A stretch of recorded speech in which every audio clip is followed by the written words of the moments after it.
Bom, pessoal, tudo bom? Hoje a gente veio falar sobre levantamento de peso e hérnia de disco.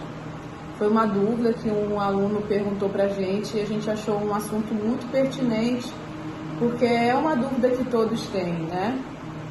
A partir do momento de que quem tem hérnia de disco é liberado pelo fisioterapeuta e está assintomático, né? Ele não sente dor e ele está liberado para fazer a atividade física. E a atividade física nesses casos, claro, é muito importante para você manter o seu core fortalecido, né? A parte de abdômen, paravertebral, glúteo, flexores do quadril, manter esse teu centro de gravidade fortalecido.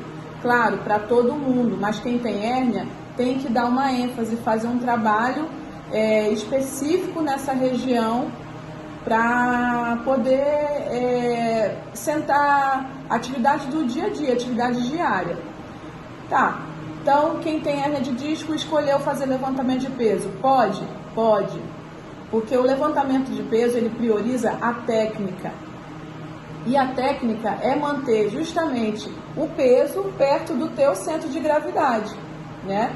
Então, atividade do dia a dia, pegar uma bolsa pesada no chão, pegar alguma coisa que caiu no chão, a gente quando afasta o peso do nosso corpo, a gente automaticamente já está sobrecarregando a nossa coluna sem a gente saber.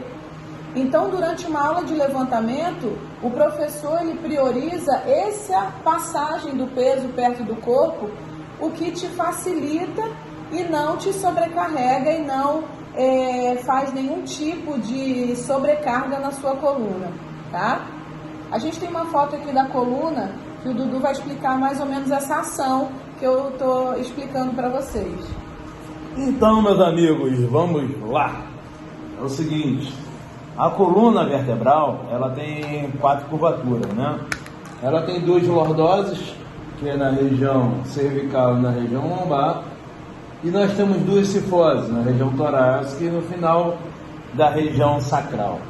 Então, para cada estrutura, o disco vertebral, ele se projeta de acordo com a curvatura anatômica, né? E qual é a nossa grande preocupação? A grande preocupação é que quando é muito comum no levantamento olímpico a gente escutar aquela expressão assim, duro, ficar duro. O que é ficar duro? É preservar as curvaturas anatômicas, porque ela é feita com uma ciência assim, fora do comum. O cara lá de cima, quando criou a coluna vertebral, falou assim, essa estrutura literalmente vai ser o pilar do corpo. Por quê? Ela é feita para suportar uma sobrecarga longitudinal. Qual é o grande problema? Quando o peso está muito distante, né? Quando o peso está muito distante da coluna, então todos os elementos de sobrecarga é aconselhado passar o quê? O mais próximo de você possível, tá bom? E aí nós vamos explicar agora vamos dizer assim, dissecar mais essa região da lombar, onde normalmente é acometida a região de hérnia de disco, tá bom? Então, essa aqui é a estrutura da lombar, um pouco mais aproximada, né? Os discos vertebrais são essas estruturas que separam as vértebras, né? Vamos imaginar que essa aqui é L5, essa aqui é L4, essa aqui é L3, essa aqui é L2, né? Eu teria mais uma aqui que seria a primeira lombar. Então o que acontece? Se você perder essa curvatura anatômica, o disco vertebral, ele acaba sofrendo um pouco mais, uma compressão e também pode ocorrer um cisalhamento. Como é que ocorre esse cisalhamento, né? Quando o peso está perto, imagina, eu vou desenhar um peso aqui pequeno, só para vocês terem uma ideia do que eu estou falando. Isso aqui é o peso. Quando o peso está perto, você tem um ponto de ação sobre a coluna. Isso aqui se chama braço de resistência. Então o peso, a distância da coluna até o peso, tem uma coisa chamada braço de resistência. Se esse peso se afasta, o teu braço de resistência passa a ser maior. E aí o que vai acontecer? Quanto maior braço de resistência, maior desvantagem mecânica. Então, se o peso está longe de você, a gente tem uma incidência de sobrecarga natural na coluna.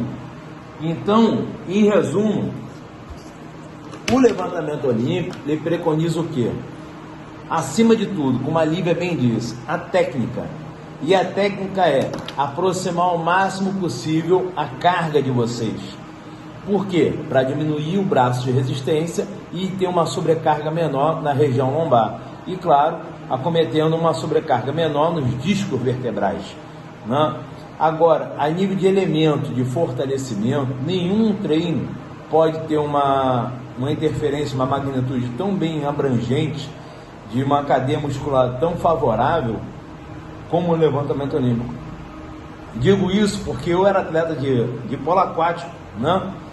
E sofri uma hérnia de disco no trabalho de preparação física. E eu descobri o levantamento olímpico exatamente para fazer o trabalho de fortalecimento, né? E esse trabalho de fortalecimento, graças a Deus, não só contribuiu com a minha vida útil de atleta na época, como me inspirou a seguir no levantamento de peso olímpico, porque foi uma modalidade a qual eu me encontrei, tá bom? Aí fica aí a dica de hoje para vocês. Se o levantamento olímpico pode ser trabalhado? Pode, mas claro, a técnica sempre vai vir em primeiro lugar, tá bom? Então é importante o coach de vocês, o professor que vocês vão procurar, também ele está bem consciente dessa técnica, de como se trabalha com levantamento de peso, porque é o professor também que manda nessa hora e que dá o feedback se você está mantendo esse peso perto ou não. Tá bom? Valeu!